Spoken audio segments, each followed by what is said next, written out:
孟加拉国地处世界上最大的三角洲，拥有千里沃野，良港无数，上亿人口。这些本应该让孟加拉国如虎添翼，但它却不像其他拥有三角洲的国家一样富庶。相反，孟加拉穷得难以想象，在穷人面前只有两条路：要么逃避现实了结自己，要么如蝼蚁般艰难地活。如果选择艰难的活，那么在孟加拉国有一种职业可以挽救他们于水火，还让国家经济的发展抓住了救命稻草，那就是拆船。一开始平民们还快乐地高呼，太好了，是拆船，我们有救了。但一旦从事了这个行业，他们就会发现，他们要在没有任何保护措施的情况下，站在距离地面几十米的高处，他们还没有安全帽，没有手套，没有鞋子，就要徒手去摸生锈的金属，脚踩在混着金属片的泥浆里，一颗螺钉就能轻易夺取他们的生命。工作环境异常恶劣，他们在强激光的刺激下眼睛汩汩流泪，在烟尘缭绕中鼻子不停吸入毒气。学徒每个月到手的工资只有149元，还没有你吃一顿火锅的钱多，攒10年工资都攒不到2900元。工作一辈子带来的只有伤痛、职业病、癌症，有一些人甚至工作不了一辈子，因为每年殉职的人高达上百人。即使是这样，孟加拉平民还是选择当拆船工。这到底是怎么样的一份职业，既能挽救平民，又能带他们走进另一个地狱？今天就一起走进孟加拉吉大港拆船工的生活，揭露他们悲苦的一生。孟加拉国地处南亚次大陆，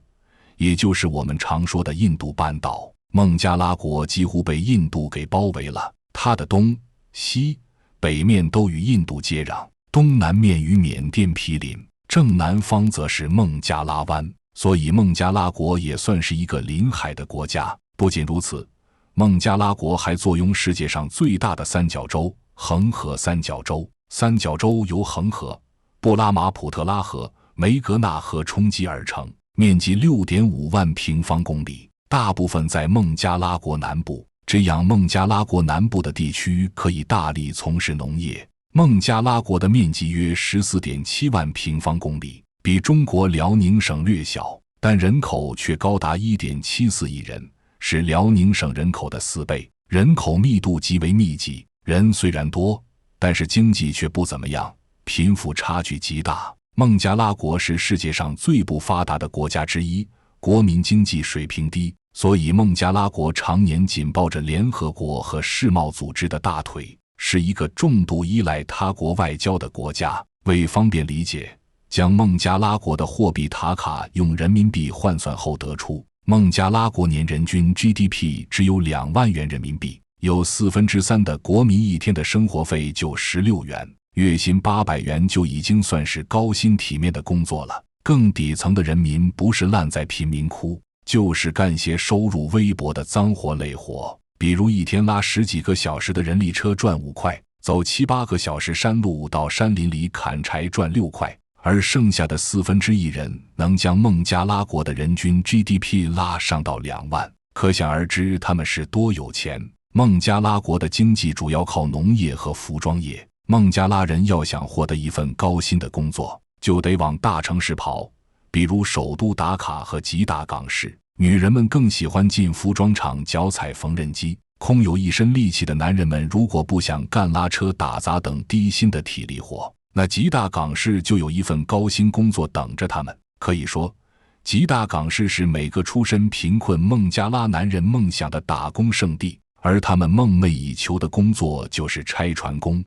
吉大港市是一个港口城市，位于孟加拉湾的东南岸，这里聚集了约760万人口，作为孟加拉国唯一对外的窗口。其名字来源是这里有一个16世纪就兴起的天然良港吉大港，所以吉大港市就承担了孟加拉国 80% 的国际贸易工作，全国有 40% 的产值都来自吉大港市。吉大港的自然条件优越，水域深度够深，滩涂浅滩较少，而且受气象影响较小，而且沿海的海滩斜坡长度长达几十公里。吉大港有28个码头，大部分码头都不需要太多的人工建设即可成港，不需要投入太多就能使用的港口，成为了孟加拉拆船事业的地利。吉大港是世界上最大的拆船港，每年超过150艘大型船舶在这里被拆分，所以吉大港也被称为大船的坟墓。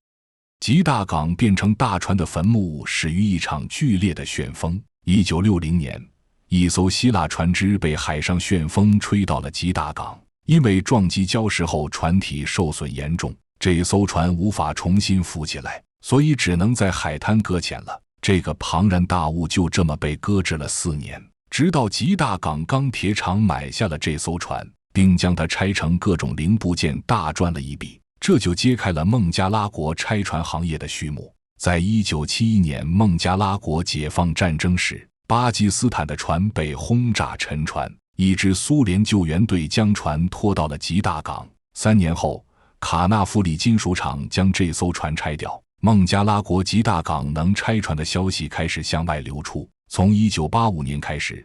吉大港沿海约3公里的区域被发展成了拆船港。到了2019年时，区域长度扩张到19公里，孟加拉国拆船事业如火如荼的发展。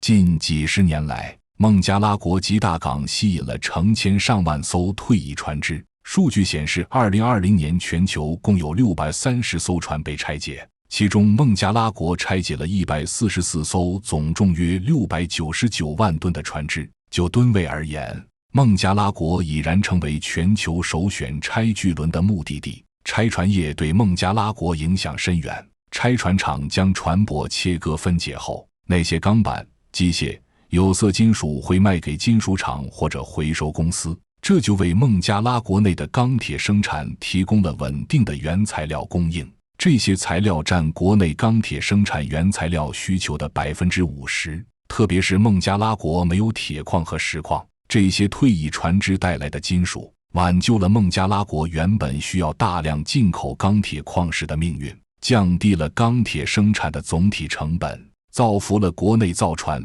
建筑、轧钢、电缆、家具等行业。拆船业于国是好事，于民更是好事。95%的拆船工来自孟加拉国的贫困地区，拆船业直接或者间接为约280万孟加拉人提供了就业的机会。这些年来，有约20多万名工人从事过拆船工作。在教育缺失和经济不发达的孟加拉北部贫民地区，这些获得了就业机会的工人无疑是天选之子。但在有识之士看来，这些人却是上了死亡名单。因为拆船不是一件轻松的工作，可以说是世界上最艰苦、最危险的工作之一。那么拆船工们到底在工作中会面对什么样的危险呢？吉大港的西塔昆达地区有约200个大大小小的拆船厂，这些拆船厂以海岸为起点，分布在直线距离1至2公里内区域。稍微近一点的拆船厂直接就坐落在海滩上了。拆船厂区域之外还有很多回收厂，约有10几万人在这里从事着拆船及相关衍生工作。直接受雇于拆船厂的拆船工大约在5万人，以15岁至30岁的工人居多，小于18岁的拆船工大约有12000多人。而且每个拆船厂都有着自己的生态链，站在生态链顶端的是厂长、文职人员、财务、销售等领导层，处在中层的是技术工，比如契割工、机械工、焊接工等等。最底层则是一些卖力气的工种，比如拉船工、搬运工等等。他们的工作间就是潮间带沙滩，住处则是一间间用铁皮、塑料板围起来的宿舍，供工人居住。好一点的拆船厂还有砖混建筑，供领导居住。工人们每天都能吹着海风，听着海浪声入睡，看着潮涨潮落，面前一望无垠的大海为他们带来了一艘艘巨轮，给他们带来了生存的希望。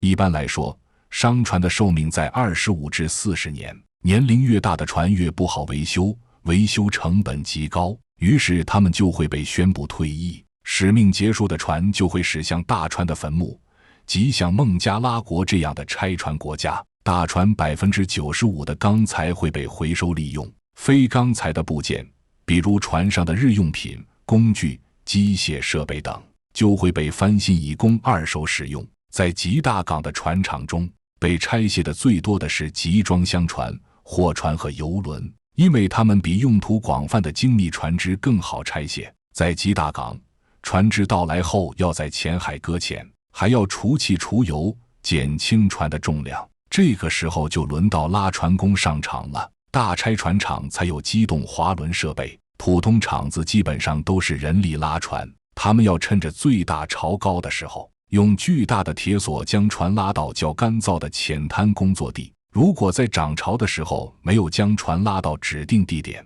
就会面临巨大的亏损。一条大铁索至少有10几个工人负责。当船稳稳落在海滩上时，一场历时3至6个月的拆船工作正式拉开帷幕。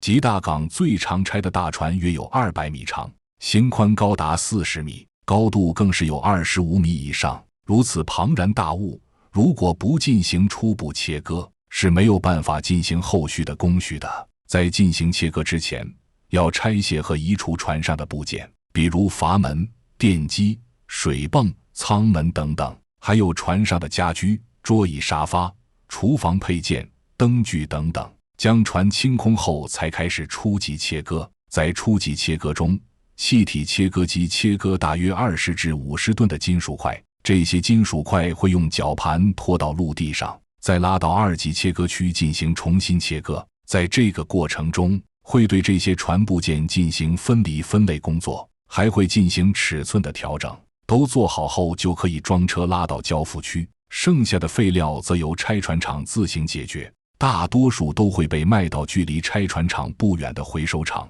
吉大港的拆船价格一般在每吨200美元至400美元左右。一艘约2万吨的船，拆解总价大致会在400万至800万美元，具体价格会根据市场状况、船只的类型和拆解条件而定。船主们都会希望将船卖给南亚国家的拆船厂，因为这里能够卖得更高的价格，甚至比发达国家能高出10倍。废船回收价钱高的原因很简单，那就是这里拆船的劳动力成本很低，所拆即所得，根本不需要支付高额费用给干活的拆船工。技术岗位的拆船工每月工资在1200至2400元人民币之间，苦力工、学徒、童工每月基础工资只有100来块。在我们看来，这个工资非常低，但这些拆船工却甘之如饴。年轻学徒的梦想就是能够跟着技术工学习，或许在10几年后，自己也能成为熟练的技术工，所以他们甘愿忍受每月100来块的工资。虽然拆船行业为穷人创造了巨大的就业机会，但是它也对工人健康和周围环境构成了巨大的挑战。拆船工作的性质是劳动密集型的，劳动的人多，那么危险因子也在不断叠加。而且拆船的方法很复杂，这大大增加了工人健康和环境的风险。同时，这个行业缺乏安全控制措施和定期检查，大多数的工人是没有文化的文盲，也没有系统的学习过拆船技能，因为无知而要付出的代价非常沉重，不是失去健全的身体，就是失去生命。每个月都有几名拆船工殉职，每年吉大港都有几十名拆船工死去，哪怕侥幸没有因为意外死去，从事过拆船工作的人，后半生也是伤痛缠身。那么拆船工到底要面对什么样的危险呢？吉大港的拆船海滩完全不符合你想象中的沙滩，没有洁白柔软的沙子，也没有碧蓝的海水，整片沙滩几乎都是黑褐色的，沙子结成一块一块，上面覆满了油污。近海的海水也都是黑褐色的，在阳光的照射下，水面呈现七彩的颜色，空中弥漫着机油的气味，令人几欲作呕。而这样的工作环境，拆船工每天都要待上10几个小时，几十米高的大船就停在沙滩上，人站在下面，无论怎么仰高脖子也看不到顶。要拆船就得先爬上船，上船的途径就只有绳梯，向上爬时也没有什么安全绳保护，工人们只能徒手攀爬，一个不小心就会掉下来，即使下面是沙滩，依旧能摔死人。进入船舱后，需要对船舱环境进行检测，毕竟这条船曾经伤筋动骨，又被放了油除了气，船上可能有残留的化学物质、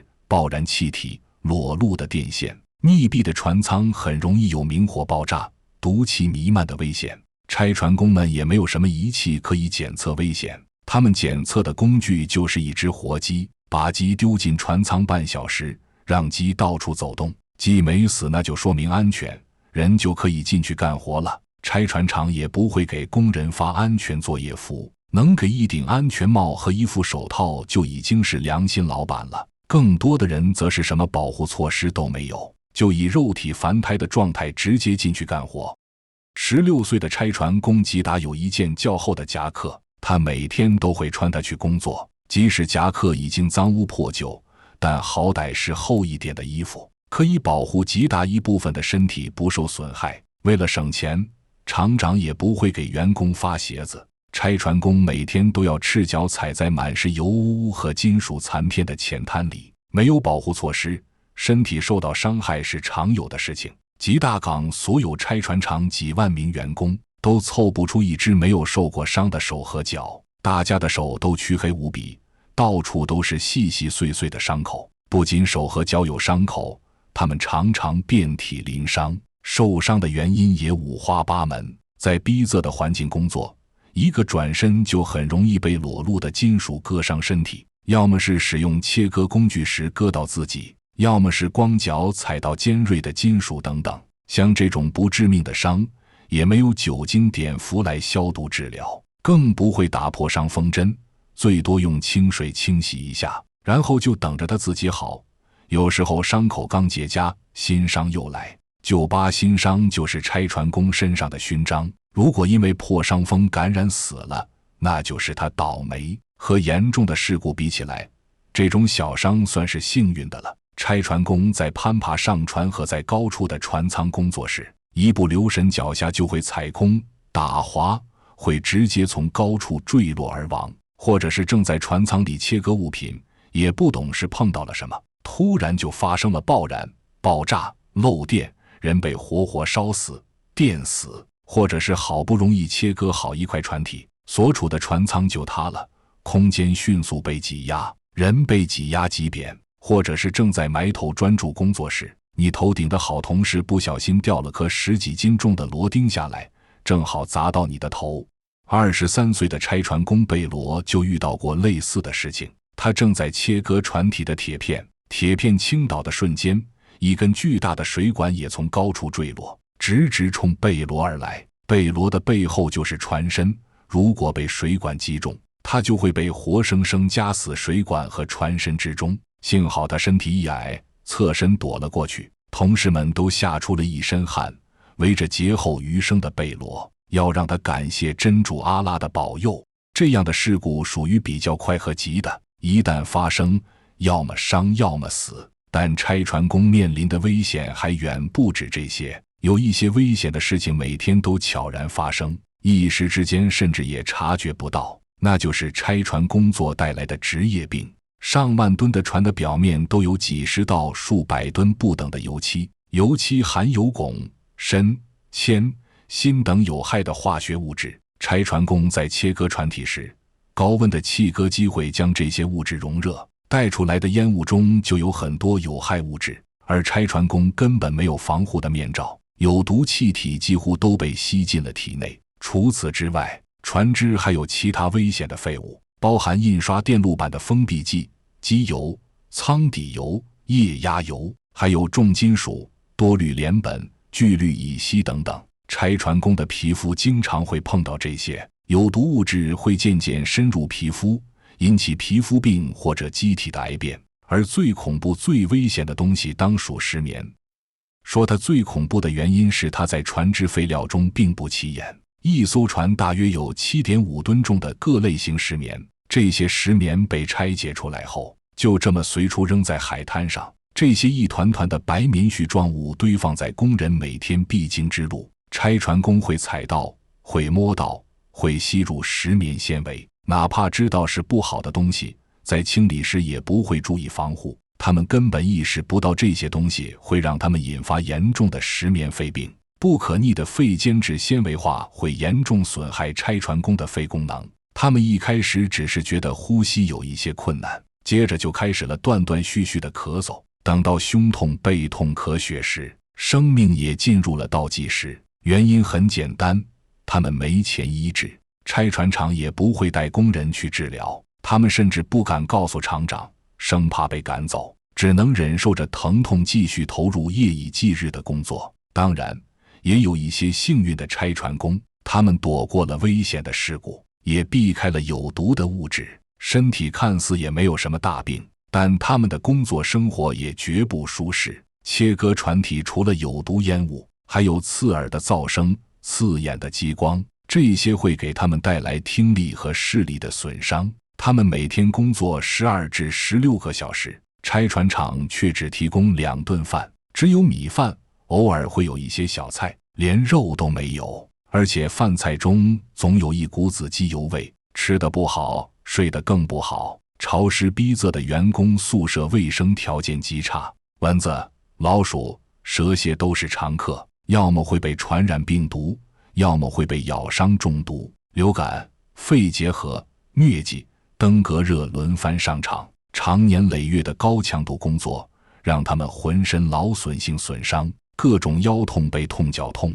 虽不致命，但也绝不好过，更别说工作所带来的沉重精神压力。他们很累，但是不敢停下，一旦停下，家中的亲人就会失去生活保障。可就是这样的工作，未入行的孟加拉人削尖脑袋都想去。孟加拉贫民究竟过着什么样的苦日子，让他们宁愿去冒险做拆船工，也不想留在贫穷的家乡。孟加拉国的最贫困的地区是北部地区，那里有拉贾沙西、博格拉、科米拉等城市，这些城市对农业的依赖性很强，但又没有先进的农业设备和技术，这意味着他们都是靠天吃饭。北部地区不像南部地区，还有恒河三角洲适合发展农业，这里的气候条件不稳定，经常干旱，所以农民的收入波动也很大。这时候有人来告诉你，吉大港招拆船工了，每月工资600元，是你种地1年的收入，而且还包吃包住，那你去还是不去？这时候有人会说了，为什么一定要做拆船工呢？可以去做别的工作，虽然钱不多，但是至少安全啊。难道孟加拉国就没有其他行业了吗？答案是当然有，但是能让贫民去就业的工作却没有多少。贫民的出身已经限制了他们受教育的程度，没有文化也没有技能的他们，要么去务农，要么就去干苦力。拆船以外的苦力，例如拉人力车，拉满一天可能就只能赚5块钱，走7、8个小时山路去搬运柴火，也只能赚6块钱。如果只是一个人生活，这些微薄的钱或许已经够了，但越穷的地方生孩子越多，这些钱完全不够一家人的开销。而每一个有机会去吉大港打工的贫民都是幸运的，不用再靠天吃饭，不用守着干旱的土地，只要努力干，每个月都有稳定的收入。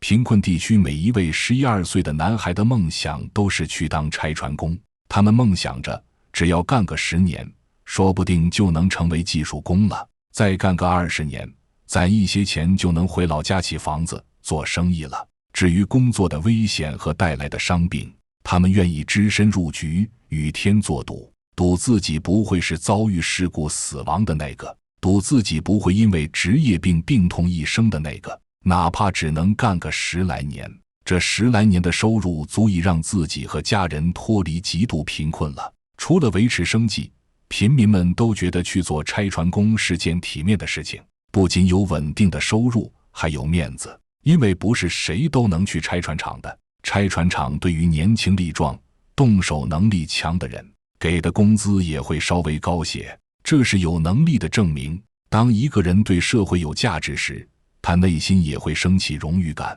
这份荣誉感不仅让自己有脸面，也会让家人为他骄傲。35岁的拆船工达利已经在这行干了20年，每当拆船厂没有工作时，他都会回家拉人力车赚点外快。但15岁的女儿却不喜欢达利去拉车，她会觉得丢脸，希望爸爸赶紧回拆船厂去。达利没有办法，他拼命赚钱，只希望能够早日攒够钱去做点小生意，将他的孩子们都送去学校接受教育，长大之后不再走自己的老路，摆脱平民的帽子。这也算是底层平民们摆脱身份桎梏的最主要途径。每一个背上行囊离家去吉大港做拆船工的人，都怀揣着2个梦想：一是赚钱养家维持生计，二是赚钱摆脱平民命运。无论前路究竟如何，既然启程了，那就一直走下去。大多数平民来到拆船厂的时候，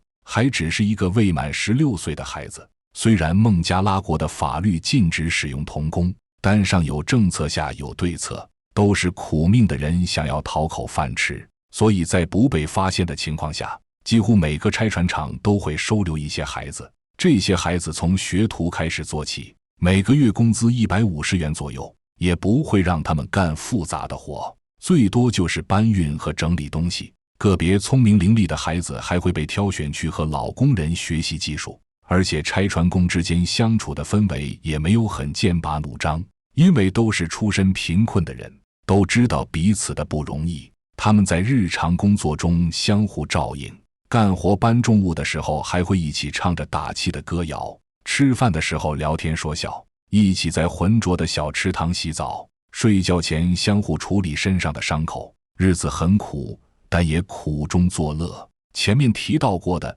那个死里逃生的拆船工贝罗，有一个工友都不知道的秘密，那就是他的妻子生下了一个女儿。女儿长得很可爱，但不知道是不是自己常年吸入有毒物质太多，还是因为太过贫穷，妻子在怀孕时营养不良。贝罗女儿的眼睛从生下来就是瞎的，一家人为此哭干了眼泪。贝罗从女儿诞生后就没有回过家，他不敢面对妻子和女儿，只能拼命赚钱寄回去，希望能够改善妻女的生活。自己每到夜深人静的时候，就在床上咬着被子呜咽的哭泣，哭着凄惨的生活和不公的命运。贝罗难过的情绪还是被细心的工友们注意到了，在他们的劝慰下，贝罗才将自己成为父亲的事情告诉大家。工友们都很同情贝罗的遭遇，同时也劝说他趁着休假回家看看妻女。大家你一毛我一块地凑了一些钱，希望贝罗能够带回去给孩子看病。贝罗知道这些钱来之不易，都是工友们的血汗换来的，他不好意思承工友的情，但工头却让他收下。工头说，真主阿拉让他死里逃生，说明他还有责任要承担，女儿就是他的责任，他一定要勇敢。工头还说，这里上了年纪的拆船工对死亡其实很平和，他们深知这份工作的危险，自己很有可能明天会死去，但他们不会恐惧太多，他们更恐惧的是年迈的父母，年幼的孩子在家中被饿死、病死。贝罗将工头的话听了进去，趁着工闲休假回了家，见到了襁褓中的女儿。女儿的眼睛蒙上了一层白衣，她还这么小，却看不到这个世界，也看不到关爱自己的父母。贝罗抱着女儿泣不成声，他的妻子和母亲也在旁边呜呜哭泣。大哭一场后，贝罗下定了决心，一定要治好女儿的眼睛，不管怎么样他都不会放弃女儿。治疗眼睛需要花钱，他打算之后要更努力地去工作。他很感谢真主阿拉能让自己获得拆船的工作，如果没有这份工作，他自己还是吃不上饭的平民，根本没有钱治疗女儿眼睛。现在有工作傍身，就有收入，女儿就有一丝重见光明的机会。贝罗才待了2天就打算回拆船厂，妻子非常舍不得他，也很担心他从事这么危险的工作，但为了女儿，他只能照顾好女儿和家里，让贝罗没有后顾之忧。像贝罗这样为了家人甘愿从事危险拆船工作的工人很多，他们无一例外都拥有坚韧的品质，肯吃苦、勤劳、勇敢、有责任心。在恶劣的工作环境下，忍常人所不能忍，冒着极大的风险为自己和家人博得一线生机。拆船这个职业虽然给孟加拉国提供了巨大的经济回报和就业机会，但是孟加拉国拆船行业的未来却要面临很大的挑战。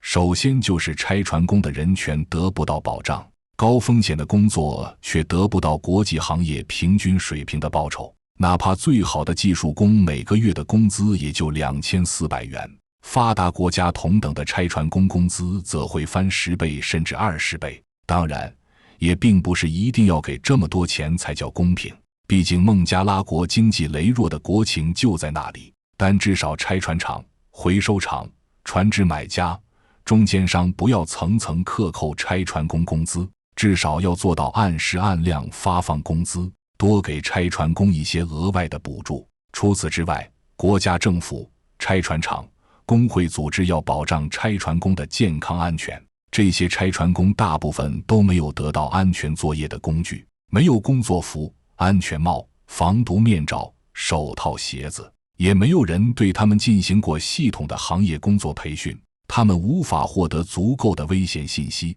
只能拿身体拿命去试错。当拆船工因公受伤、殉职时，拆船厂和工会对待他们的方式并不人道，连最基础的经济赔偿都很少有落实到位的，主打一个生死有命、富贵在天。他们就是拿捏了拆船工们对这份工作的执着心。你受不了这样的待遇，你可以走，大批人愿意进来。当然，生死有命，死了伤了都与我无关。这样不平等的位置，让拆船工受尽拆船厂的虐待。比起人，他们更在乎金钱，就想方设法省钱。省下来的钱从不会用于工人培训和医疗保障。记录在册的伤亡人数每年都有几十人，但事实上，伤亡的人或许更多。造成事故的原因基本上都是违反了拆船和船舶回收的规章制度及劳动法，这侵犯了劳动者的权利。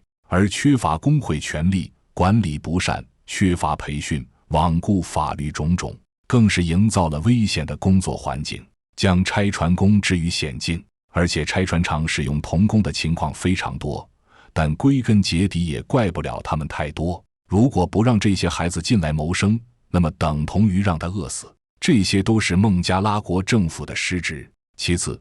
孟加拉国拆船行业的现实问题除了人权问题之外，还有环境污染的问题。拆船会排放各种化学物质、重金属，这些会污染环境，严重危害人类健康和生物多样性。根据2016年的报告显示，吉大港市拆船区、工业区、居民区23个地点，空气毒性都超过了世界卫生组织的标准。居住在吉大港市的贫民窟居民更是苦不堪言。本身城市贫民窟居住环境就十分差劲，还要受到拆船业的影响，空气有毒的，水是有污染的，贫民经常会引发哮喘、腹泻、头痛等症状。原因都是因为吉大港的拆船方式并不是国际倡导的绿色拆船方式。吉大港拆船遵循海滩化流程，而不是干船务法，意思就是拆船直接在海滩上进行，不进行额外的防护工作，因此有害污染物就会扩散到沿海环境中，破坏沿海的生态系统。吉大港以前也是鱼虾丰富的港湾，近这10-20年来，渔民再也捕不到什么鱼了。因为拆船的污染物早已破坏了鱼群的生态，重创了吉大港的捕鱼业。不仅如此，吉大港拆船厂的船都是砍伐红树林建造的。2009年就有2万棵红树被砍伐，导致沿海土壤侵蚀、堤坝垮塌、海水涌入，破坏当地居民的房屋和财物。这时候你会说了，难道孟加拉国没有相关法律吗？难道国际组织没有公约约束吗？被侵害的人权和被污染的环境难道没有法律可以保障吗？答案是都有，但很难落实。无论是国际海事组织指南、国际劳工组织指南，还是1973年的国际海事污染损害赔偿公约，再到1989年的巴塞尔公约、2009年的国际安全与无害环境船舶回收利用公约，也称香港公约。哪怕是孟加拉国也有拆船和回收的法律，但实际上涉及拆船厂的相关法律执行情况极差。这些保护海洋环境、工人健康、安全操作流程的法律法规经常被无视。孟加拉国羸弱的国情在此，国家对现行政策的执行力不足，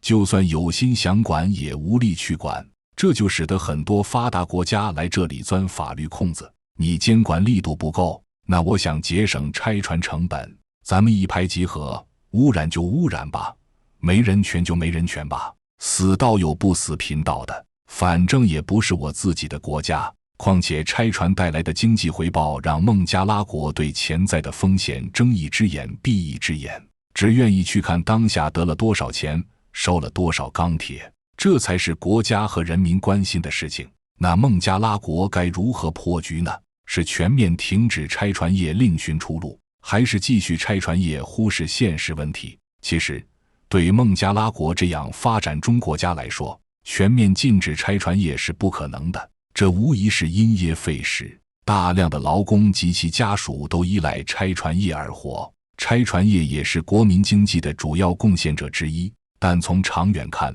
海洋环境的破坏和工人健康安全的威胁，终究是不利于人类社会发展的。因此，应当制定一个可持续的绿色拆船机制，来执行保护环境和人权，就显得尤为重要。孟加拉国可以提高建拆船厂的准入门槛，不符合工人健康安全、环境保护规定的拆船厂不允许被运营，同时要求拆船厂对工人进行职业健康和安全培训，重视拆船安全作业在贫困地区的宣传，让那些即将前去应聘拆船工的人主动学习知识。孟加拉国政府还应该尽快实施《香港公约》，对国内的拆船行业进行持续的检测和报告，劳动监察员定期上门，这些都是能比较快看到成效的方法。长远一点的方法也有，比如是不是还可以开发一个配备现代化拆船设施的综合拆船区，